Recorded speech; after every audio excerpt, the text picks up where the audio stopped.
El 5 de octubre, a las 8 de la noche, una multitud se apiñaba en los salones del Gun Club. Todos los socios habían acudido a la invitación de su presidente, incluyendo los de otros lugares, y aunque la capacidad del club era grande, resultaba insuficiente para dar cabida a tal cantidad de sabios. Las salas estaban repletas, al igual que los pasillos y los patios exteriores. Allí se encontraban la gente del pueblo, apretadas contra las puertas, buscando cómo entrar para enterarse del importante comunicado del presidente Barbacane. La inmensa sala estaba apropiadamente ornamentada. Altas columnas formadas por cañones superpuestos sostenían una bóveda de hierro fundido. Innumerables modelos de armas de fuego cubrían las paredes, y la luz del gas brotaba a través de un millar de revólveres colocados en forma de araña. Lámparas de pistolas y candelabros de fusiles atados en manojos complementaban la espléndida iluminación. Los diferentes tipos de cañones, los rosarios de bombas, collares de balas, guirnaldas de granadas, en una palabra, todos los útiles del artillero, sorprendían por su extraordinaria disposición, y todo hacía pensar que eran más decorativos que mortíferos. En un extremo del salón, el presidente ocupaba un amplio espacio, asistido por sus 4 secretarios. Su sillón tenía la forma de un mortero montado sobre una plataforma labrada. Sobre la mesa, que era una plancha de acero sostenida por 6 obuses, había un trinchero hecho con una bala y un timbre que, cuando se utilizaba, detonaba como un revólver. Ante la mesa se habían colocado los bancos en forma de zigzag, asemejando trincheras. Eran los asientos para los socios del club. Impedi Barbacane era un hombre de 40 años, tranquilo, frío, austero, muy serio y puntual como un cronómetro, de temperamento inflexible y de carácter inquebrantable, aventurero pero con sentido práctico, constituía un verdadero modelo del norteamericano colonizador. Había hecho una gran fortuna en el comercio mercaderes. Nombrado jefe de artillería durante la guerra, contribuyó al progreso de las armas y dio a los experimentos un impulso incomparable. Físicamente era un individuo de estatura media, sus rasgos parecían trazados con regla y de ser cierto que para adivinar los instintos del hombre se le debe mirar el perfil, Barbacane, visto así, era la encarnación viva de la energía, de la audacia y de la sangre fría. Cuando sonaron las 8 del reloj fusil del salón, Barbacane, como movido por un resorte, se levantó bruscamente. Se hizo un silencio sepulcral y el orador tomó la palabra. «Valientes colegas», dijo. Hace un tiempo que una paz estéril sume en la sociedad de los miembros del Gun Club. Tras un periodo lleno de incidentes, tuvimos que abandonar nuestros trabajos y detenernos en el campo del progreso. No me asusta decir en voz alta, cualquier guerra que nos obligara a empuñar de nuevo las armas sería bien recibida. ¡Sí, la guerra!, gritó el impetuoso de J.T. Maston. ¡Silencio!, reclamaron varios. Pero la guerra, prosiguió Barbacane, es imposible en las actuales circunstancias. Y a pesar de los deseos de mi honorable interruptor, aún pasarán muchos años antes de que nuestros cañones retumben de nuevo en los campos de batalla. Por lo tanto, debemos buscar un alimento para la actividad que nos devora. La asamblea presentía que su presidente iba a abordar el punto delicado, y redobló su atención. Desde hace algún tiempo, mis queridos colegas, añadió el orador, me he preguntado si, aún manteniéndonos en nuestra especialidad, podríamos emprender un experimento digno del siglo en que vivimos. Y si los progresos de la balística nos permitían llevarlo a cabo felizmente, he trabajado, buscado, calculado y de mis estudios saco la conclusión de que podemos alcanzar el éxito en un proyecto que parecería irrealizable en cualquier otro país. Entre ustedes, prosiguió, no hay ninguno que no haya visto la luna o por lo menos que haya oído hablar de ella. No se extrañen si vengo aquí para hablarles del astro de las noches. Solo deseo que me comprendan y que me apoyen, y les conduciré a la conquista del satélite de la Tierra, uniendo su nombre a los 36 que entregan este país. ¡Viva la luna!, gritó a coro el Gun Club. Se ha estudiado mucho la luna, añadió el presidente. Hoy están perfectamente determinados su masa y densidad, su peso, su volumen, su composición, sus movimientos, su distancia y el papel que tiene en el espacio. Pero hasta ahora nunca se estableció una comunicación directa con ella. La última frase fue acogida con movimientos de sorpresa e interés. Muchos hombres de imaginación pretendieron haber penetrado los secretos de nuestro satélite. Baudin, Fontaine, Henschel, Locke y un tal Fabricius se vanaglorió de haber visto con sus propios ojos habitantes de la luna. Se ha escrito mucho acerca de este astro. No han faltado sabios que han intentado ponerse en comunicación con él, pero todas estas tentativas han sido insuficientes. Y es que está reservado al genio práctico de los americanos. La forma de conseguirlo es sencilla, fácil, segura e infalible, y va a ser objeto de mi propuesta. Sus palabras hicieron estallar la sala en aplausos y gritos. Calmada la agitación, Barbacane continuó. Todos conocen los progresos que la balística ha realizado durante los últimos años, y hasta qué grado de perfección habrían llegado las armas de fuego si la guerra hubiera continuado. Tampoco ignoran la fuerza de resistencia de los cañones y el poder expansivo de la pólvora. Al ser así, y partiendo de este principio, me he preguntado si, fabricando una máquina de longitud, calibre, potencia y resistencia apropiados, es posible enviar un proyectil a la Luna. Sus palabras provocaron un grito de admiración. Después se hizo un momento de silencio, parecido al que precede al estallar el trueno. Pero fue un trueno de aplausos, de vítores, de gritos, de clamores, que hicieron temblar el salón de sesiones. El presidente quería hablar, pero le era imposible. Transcurrieron más de 10 minutos antes de que Barbacane pudiera continuar. «Permítanme terminar», prosiguió con calma. «He estudiado el caso bajo todas sus formas y según mis cálculos, todo proyectil dotado de una velocidad inicial de 11.000 metros por segundo y dirigido a la Luna debe llegar forzosamente a su destino. Por tanto, mis queridos colegas, tengo el honor de proponerles que intentemos este pequeño experimento». No es posible describir el efecto que produjo la proposición del presidente. ¡Qué griterío! ¡Qué escándalo! Aquello era el caos. Barbacane permanecía tranquilo en medio del entusiasmo. Pero de pronto, los socios lo arrancaron de su asiento y sus fieles amigos lo transportaron en triunfo hasta ser entregado a los brazos de la multitud, no menos que enardecida. El recorrido triunfal del presidente se prolongaba hasta bien entrada la noche, sin que por ello disminuyera la alegría. La Luna parecía comprender que estaban hablando de ella. Brillaba como nunca. Todos la miraban, unos la saludaban con la mano y otros la dirigían palabras cariñosas. Alrededor de las 12 de la noche comenzaron a calmarse los ánimos. Barbacane regresó a su casa y la ciudad recuperó su calma relativa. Desde luego, sería un error suponer que la agitación de esa memorable noche ocurrió solo en Baltimore. Las grandes ciudades de la Unión, como Nueva York, Boston y Washington, entre otras, se contagiaron del mismo delirio. Los 30.000 socios corresponsales del Gun Club habían leído la carta de su presidente y esperaban con impaciencia la famosa proposición del 5 de octubre. Aquella misma noche, a medida que las palabras salían de los labios del orador, estos corrían por los hilos telegráficos que cruzan en todos los sentidos de los Estados Unidos.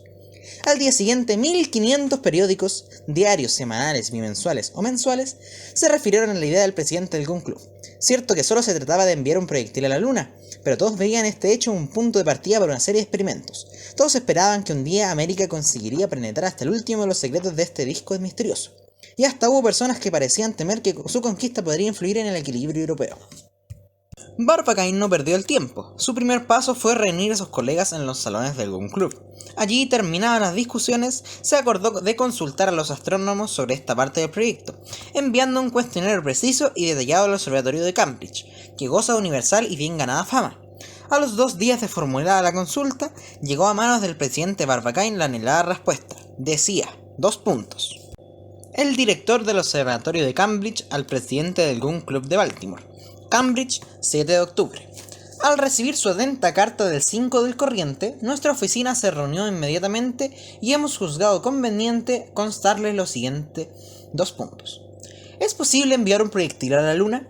Sí, lo es, si se consigue dotarlo de una velocidad de 11.000 metros por segundo. Los cálculos demuestran que dicha velocidad es suficiente. A medida que uno se aleja de la Tierra, la acción de la gravedad disminuye en sentido inverso al cuadrado de la distancia. Es decir, que para una distancia 3 veces mayor, esta acción es 9 veces menos fuerte. En consecuencia, el peso del proyectil disminuirá y terminará por no pesar nada cuando la atracción de la Luna se equilibre con la de la Tierra. O sea, al llegar a los 47 segundos y medio de su recorrido. El proyectil crecerá entonces de peso y si atraviesa ese punto, caerá sobre la Luna por el propio efecto de la atracción lunar. La posibilidad teórica del experimento no ofrece dudas. En cuanto a la realización en práctica, dependerá tan solo de la potencia del mecanismo empleado. ¿Cuál es la distancia que separa la Tierra de su satélite? La Luna, en su apogeo, está a 398.560 kilómetros de la Tierra y en su perigeo a 352.040 kilómetros, lo que da una diferencia de 46.520 kilómetros, es decir, más de la 9ª parte del trayecto total. Siendo así, debe tomarse como base de los cálculos la distancia perigea de la Luna. ¿Cuál será la duración del recorrido del proyectil? Impulsado con una velocidad inicial suficiente y como en consecuencia, ¿en qué momento deberá ser lanzado en su encuentro con la Luna en un punto determinado? Si el proyectil conserva su velocidad inicial de 11.000 metros por segundo, tardaría unas 9 horas en llegar a su destino. Pero, como dicha velocidad irá disminuyendo progresivamente, según los cálculos obtenidos, invertirá en el viaje 83 horas y 20 minutos, hasta el punto en que se equilibran ambas atracciones, y desde ese momento puede caer sobre la Luna en 13 horas, 53 minutos y 20 segundos. Por consiguiente, es preciso hacer el disparo 83 horas 13 minutos y 20 segundos antes de la llegada del astro lunar al punto en que se dirigirá la puntería. ¿En qué momento preciso se presentará la luna en posición más favorable para ser alcanzada por el proyectil? Después de cuanto acabamos de decir, deberá elegirse la época en que la luna se encuentra en su perigeo y al mismo tiempo el momento que alcance su cenit, lo cual disminuirá un recorrido igual al radio terrestre y el trayectorio definitivo será de 345.640 kilómetros. Pero si bien la luna pasa todos los meses por su perigeo, no siempre al pasar se encuentra en su cenit. Solo muy de tarde en tarde se reúnen ambas condiciones. Por una feliz circunstancia, el día 4 de diciembre del próximo año, a las 12 de la noche, la luna estará en su distancia más corta de la Tierra y al mismo tiempo pasará por el cenit. ¿A qué punto del cielo deberá apuntarse el cañón destinado a lanzar el proyectil? Admitidas las consideraciones anteriores, el cañón deberá apuntarse al cenit, o sea, al punto del cielo situado verticalmente sobre la cabeza del observador, de manera que el tiro enfoque perpendicular al plano del horizonte, con lo que se considera que el proyectil se sustraiga más rápidamente a los efectos de la atracción terrestre. ¿Qué lugar ocupará la luna en el cielo en el momento de la salida del proyectil? En ese momento en el que el proyectil sea lanzado al espacio, la luna, que avanza diariamente 13 grados, 10 minutos y 35 segundos, deberá hallarse alejada del punto cenital 4 veces esta distancia, es decir, 52 grados, 42 minutos y 20 segundos. Espacio que corresponde al trayecto que recorrerá durante el viaje del proyectil. Pero teniendo en cuenta la derivación que éste experimenta como consecuencia del movimiento rotatorio de la Tierra, y como por otra parte la bala no llegará a la Luna sino después de haberse desviado una distancia igual a 16 radios terrestres, unos 11 grados en la órbita lunar, estos deberán computarse para el avance. Así, en el momento del disparo, el rayo visual dirigido a la Luna formará con el vertical del sitio del experimento un ángulo de 64 grados. Los miembros del Gun Club deberán dar comienzo de inmediato a los trabajos necesarios para dicha empresa, ya que si se deja pasar la fecha del 4 de diciembre, tardarían 18 años y 11 días en volver a encontrar la Luna en iguales condiciones de perigeo y de cenit.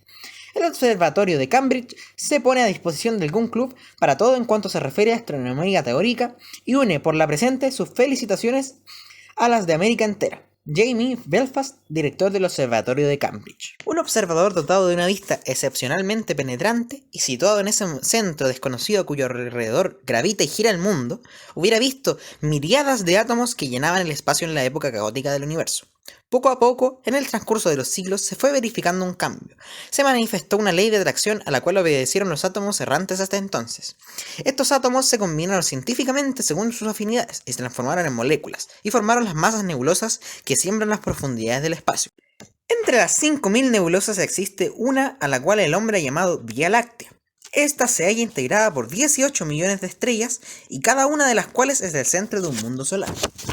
Pero el astro de la noche, debido a su relativa proximidad y a sus rápidos cambios, resultado de sus diversas fases, compartió con el Sol desde los comienzos del mundo la atención de los habitantes de la Tierra.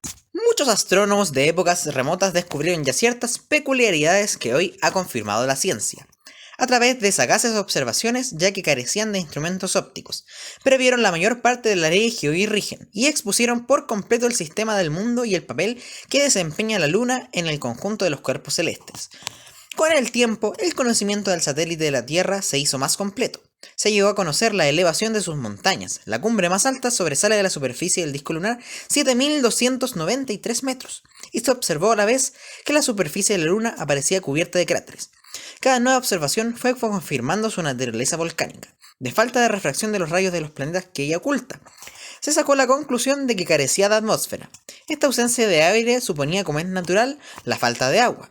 Y gracias a los nuevos métodos y a los instrumentos más perfeccionados, se estudió la Luna sin descanso hasta el último rincón.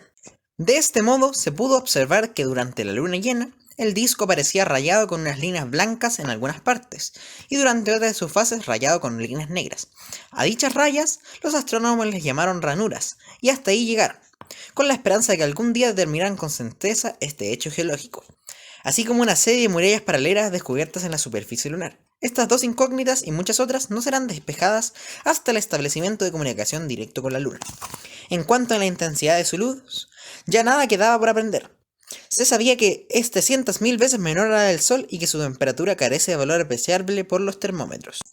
Tales eran en resumen los conocimientos que se tenían sobre el satélite de la Tierra y que el Gun Club se disponía a completar desde todos los puntos de vista, como gráfico, geológico, político y moral.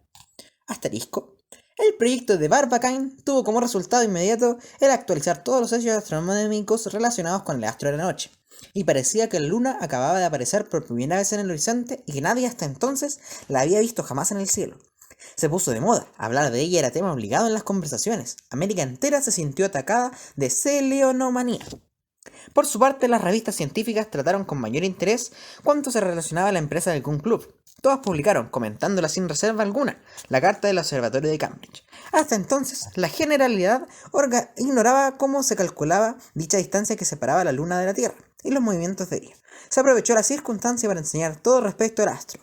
En cuanto a los yanquis, no tenían más ambición que la de conquistar a ese nuevo continente del firmamento y colocar en la cumbre de su montaña más elevada la bandera estrellada de los Estados Unidos de América.